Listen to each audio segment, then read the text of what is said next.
নমস্কাৰ বন্ধু বান্ধৱীসকল আপোনালোক সকলোকে স্বাগতম জনাইছোঁ আজি অলপ সময়ৰ আগতে CMO অফিচৰ পৰা এটা অতি ভাল টুইট আহিছে টুইটটো আহিছিলে 4:38 আৰু আপোনালোকে এটো মই দি দিছোঁ স্ক্ৰিনত আপোনালোকে দেখিবলৈ পাব টুইটটো মই পঢ়ি দিছোঁ ACM Dr. Himanta Biswa today shared a key meeting at Lokasewa Bhavan on the recruitment drive of nearly 33,000 jobs scheduled in the month of October 2025. এতিয়া এই নেক্সট পেৰাগ্ৰাফটো মন কৰিব এটো অতি গুৰুত্বপূৰ্ণ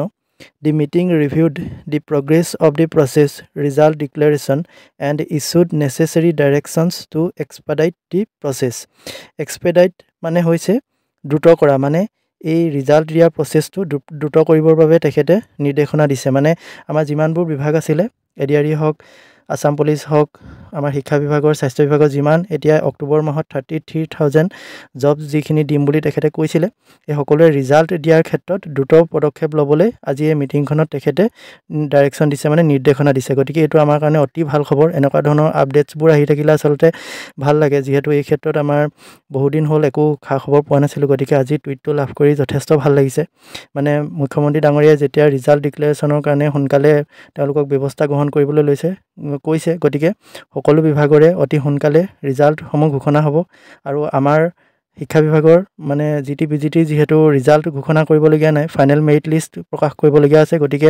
ফাইনেল মেৰিট লিষ্টটো অতি সোনকালে প্ৰকাশ পাব আৰু পুলিচ হক এডিআৰই হক তেওঁলোকৰ ৰিজাল্টটো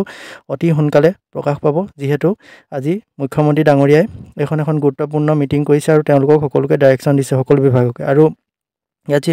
যেটো অক্টোবৰ মাহৰ কথা কৈছে অক্টোবৰ মাহ মানে আপোনালোকে 10 অক্টোবৰে ধৰি থক কাৰণ ইমান দিনে মুখ্যমন্ত্ৰী ডাঙৰীয়া যেহেতু কৈ আছে 10 অক্টোবৰ আৰু শিক্ষা মন্ত্ৰী ডাঙৰীয়াই কৈ আছে 10 অক্টোবৰ গতিকে অক্টোবৰ মাহত মানে ৰিক্ৰুটমেন্ট মানে আপোনাৰ এপইন্টমেন্ট লেটাৰ ডিস্ট্ৰিবিউচনৰ কথা ক'লে 10 অক্টোবৰ বুলিয়ে গম পাব কাৰণ ইমান কে কোৱাৰ পাছত আৰু হেতু ডেট এতিয়া তেওঁলোকে কেনসেল নকৰে